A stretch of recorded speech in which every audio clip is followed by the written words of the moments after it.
গণহত্যার অপরাধে সাবেক প্রধানমন্ত্রী শেখ হাসিনার বিচার সরাসরি সম্প্রচার করা হবে বলে সিদ্ধান্ত নেওয়া হয়েছে।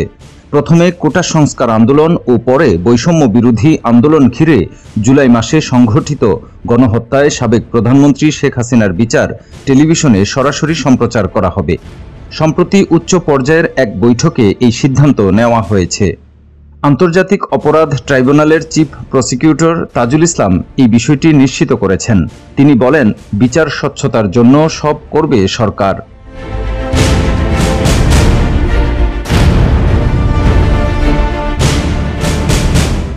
তিনি জানিয়েছেন, ভারতের সঙ্গে বাংলাদেশের অপরাধী বিনিময় চুক্তি রয়েছে। সেই চুক্তির আলোকে শেখ হাসিনাকে ফিরিয়ে আনার প্রক্রিয়া শুরু করা হবে। এ সময় সাংবাদিকদের প্রশ্নের জবাবে তিনি বলেন, গণহত্যার অভিযোগে দায়ের করা অধিকাংশ মামলার প্রধান আসামি শেখ হাসিনাকে দেশে ফিরিয়ে এনে ট্রাইব্যুনালে বিচারের মুখোমুখি করা হবে।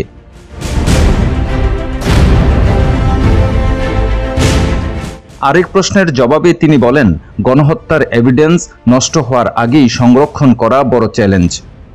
দেশবাসীর কাছেও তিনি আহ্বান জানিয়েছেন, আলামত নষ্ট হওয়ার আগেই যার কাছে গণহত্যা নির্যাতনের যে এভিডেন্স রয়েছে তা ট্রাইব্যুনালের প্রসিকিউশনের কাছে অথবা তদন্ত সংস্থার কাছে জমা দেওয়ার জন্য।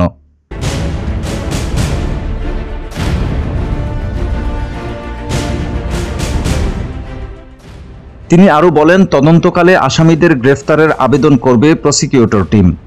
আগে ট্রাইব্যুনালে আসামি পক্ষের আইনজীবী হিসেবে কাজ করলেও বর্তমানে রাষ্ট্রপক্ষে আইনি লড়াইয়ে কোনো আইনগত জটিলতা নেই। দ্রুত ট্রাইব্যুনালের বিচারপতি নিয়োগ দেওয়া হবে। শেখ হাসিনাকে নিয়ে আরেক প্রশ্নের জবাবে নবনিযুক্ত চিফ প্রসিকিউটর বলেন, শেখ হাসিনা সহ যত প্রভাবশালী আসামি হোক না কেন সবার সঙ্গে সমান আচরণ করা হবে।